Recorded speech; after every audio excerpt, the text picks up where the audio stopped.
Place launch trajectory and countdown net. Pad is clear. 10, 9, 8. Launch auto sequence 7, has started. 6, 5, 4, 3, 2, 1. Go for launch.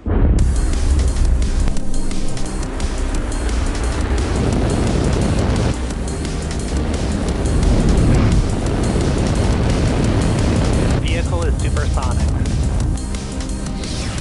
Stage separation confirmed. Dragon, separation confirmed.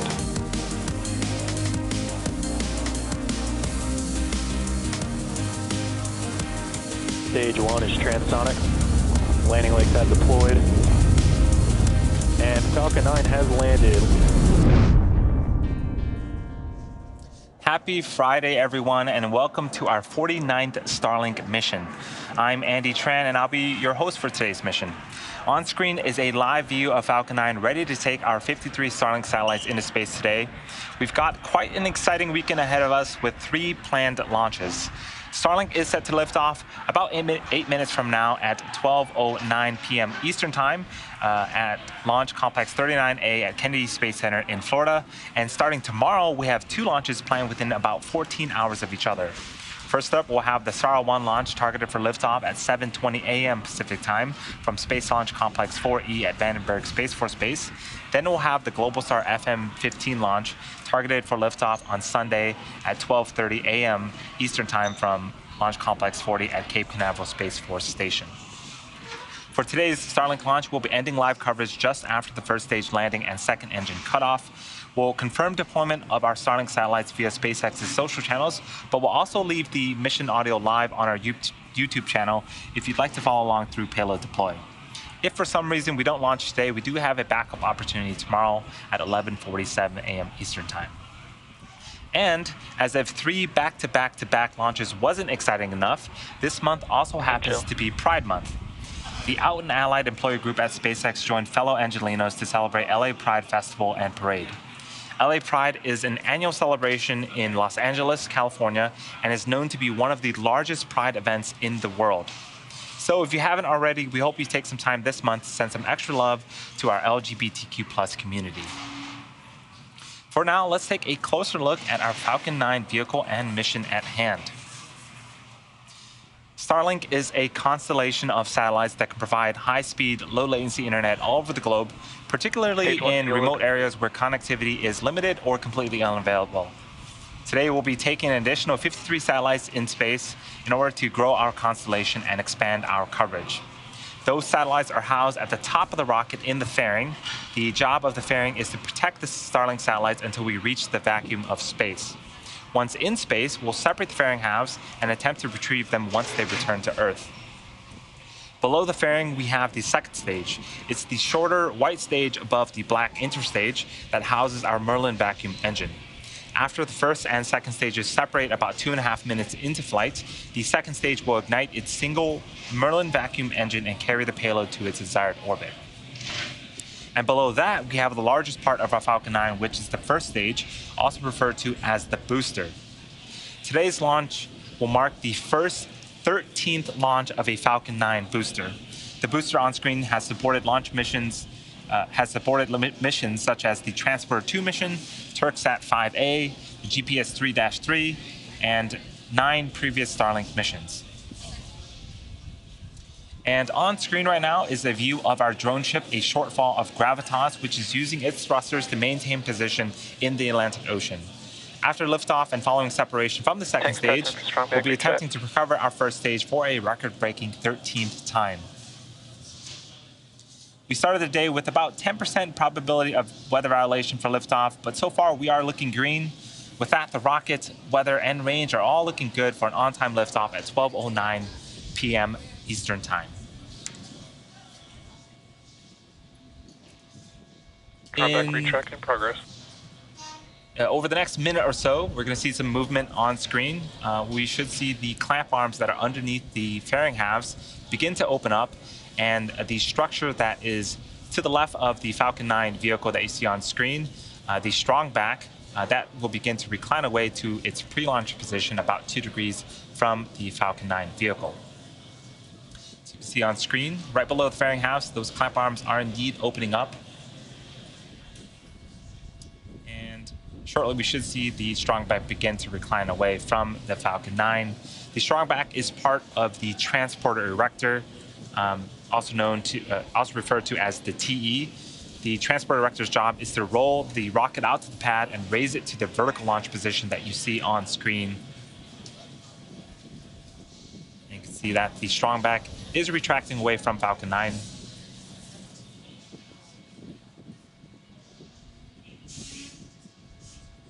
The transporter erector also routes the vehicle's fluids, power, and telemetry umbilicals from the ground systems to the rocket and satellites until Falcon 9 goes on internal power and clears the pad.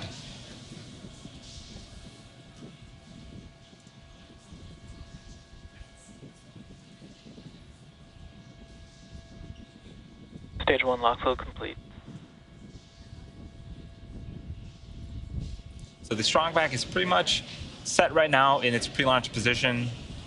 At right around liftoff time, it will continue to recline away to provide Falcon 9 clearance for liftoff.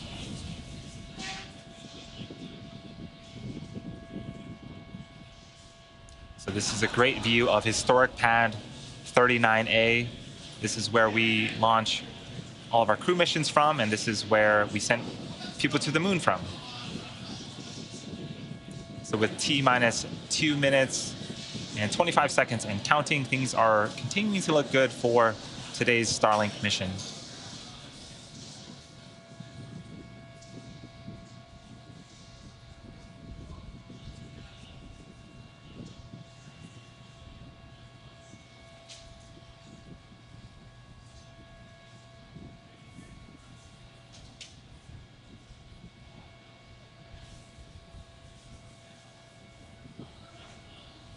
Stage 2 lock flow complete. With that call out of stage 2 LOX load complete, that is the last of propellant loading on the vehicle. So both first and second stages are full of RP1 and liquid oxygen. Beginning to see some clouds starting to form around Falcon 9. We are continuing to vent gas. That is normal at this stage in the countdown.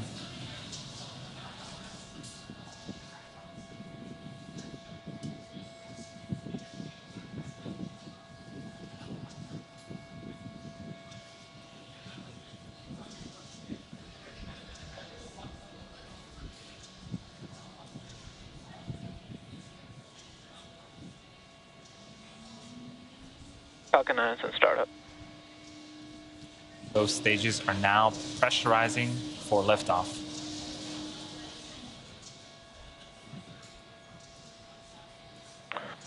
Falcon 9, Starlink, LD is go for launch.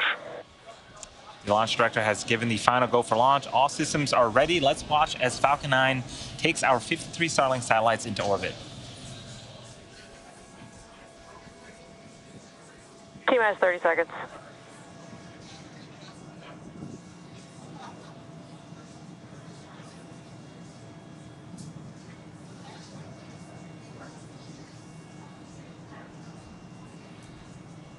T-minus 15 seconds. 10, 9, 8, 7, 6, 5, 4, 3, 2, 1, 0. Ignition. And liftoff. M1D chamber pressure is nominal. Vehicle is pitching downrange.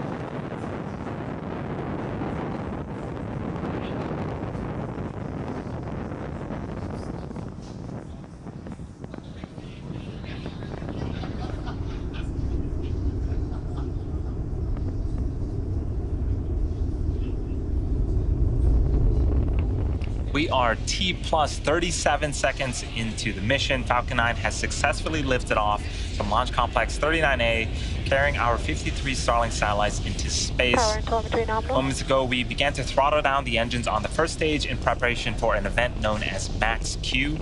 This is where the vehicle will experience the highest amount of aerodynamic pressures. Falcon 9 is supersonic.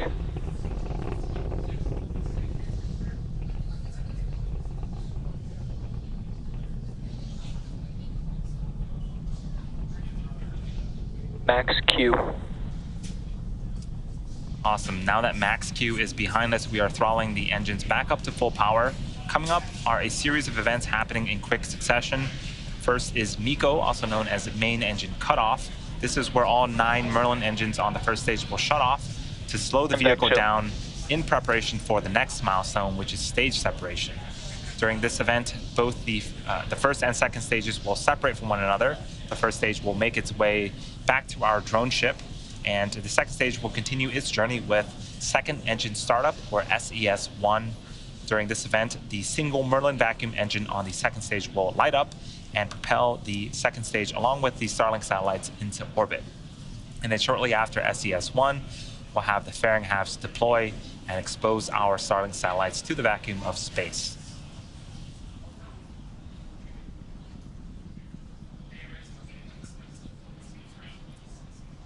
The first of those events is expected to happen in a few seconds here.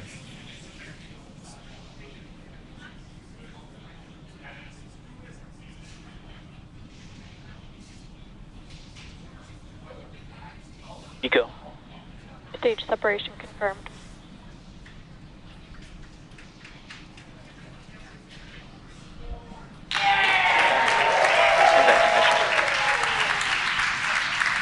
Fairing separation confirmed. All right, so as you just saw and heard, we successfully had main engine cutoff, stage separation. The second stage Merlin vacuum engine you see on the right-hand side of the screen has successfully started up, and we saw the 2 fairing halves deploy.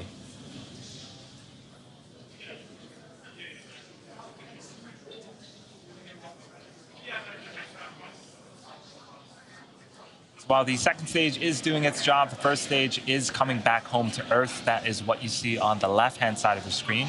It needs to execute 2 burns before its 13th landing attempt on our drone ship. The first burn is called the entry burn. This is a 3-engine burn that helps slow down the first stage before hitting the denser parts of the Earth's atmosphere. And then the second burn is called the landing burn. This is a single-engine burn that brings the vehicle speed down rapidly in order to land on our drone ship a short fall of gravitas.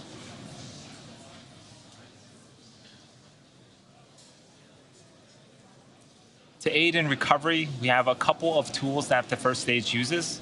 So if you look closely on screen, you're seeing some bursts of gas. That is nitrogen from our attitude control system, and that helps to orient the first stage rocket. And then also on screen, we have a view of 2 of our 4 hypersonic grid fins. Those are the honeycomb-like structures that you see. Those will swivel and pivot, and those that helps to steer the first stage back to its targeted landing zone. We also have 4 landing legs that are stowed at the base of the first stage. Those will deploy during the landing burn, and those will help secure the first stage as we land on our drone ship.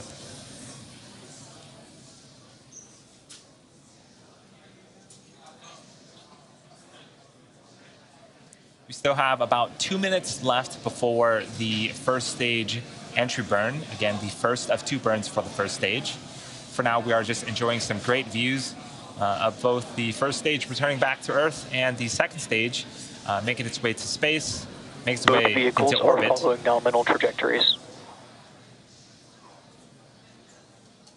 And I just heard the call out that we are in nominal trajectory, so things, again, continuing to go smoothly for today's Starlink mission.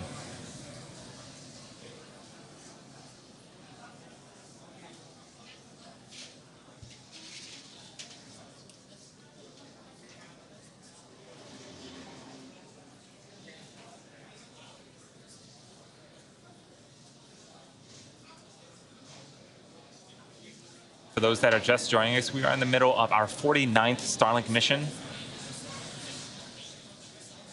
If you weren't able to catch the liftoff, don't worry. We have 2 more launches this weekend, so be sure to tune in.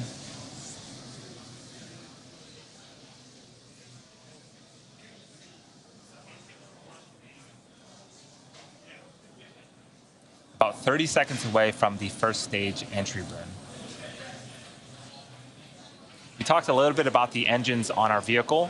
The engine that you see on screen is the single Merlin vacuum engine, which is optimized to perform in the vacuum of space. It can produce over 220,000 pounds of thrust in the vacuum of space. The first stage engines are optimized to perform at sea level, and those can produce about 190,000 pounds of thrust.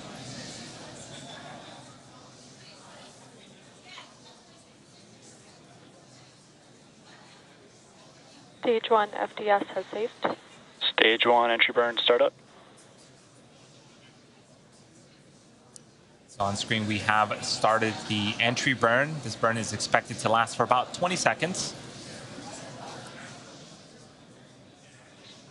Earlier we saw the vehicle on the pad, and the first stage was basically covered in soot. Stage 1 entry burn shut down. This is the reason why. So basically during the entry and landing burn, the vehicle is flying through its own plume of smoke, and that is what Both builds vehicles up the soot. continue to follow nominal trajectories.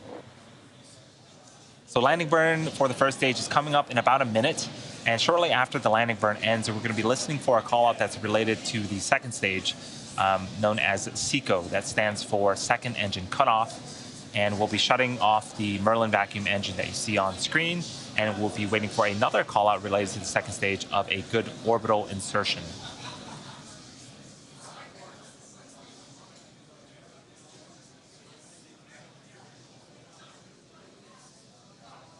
Stage 1 transonic.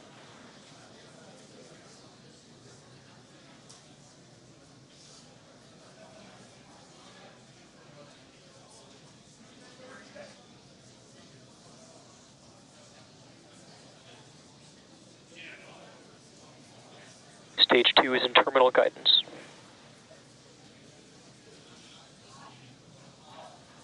Stage 1 landing burn. Stage 2 FDS has saved. So our landing burn has begun. It's a single engine burn. This is also the period where we'll deploy our landing legs, and here comes our first stage for the 13th time attempting to land on our drone ship. Stage 1 landing leg deploy.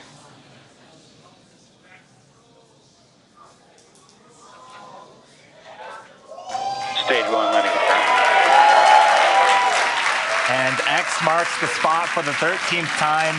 That is the first time that we have flown and landed a booster 13 times. Acquisition of signal, Newfoundland. Nominal orbit insertion. That is a great way to start the mission. And we also just heard the call out that the second stage engine has successfully shut off and is now in a nominal orbital insertion.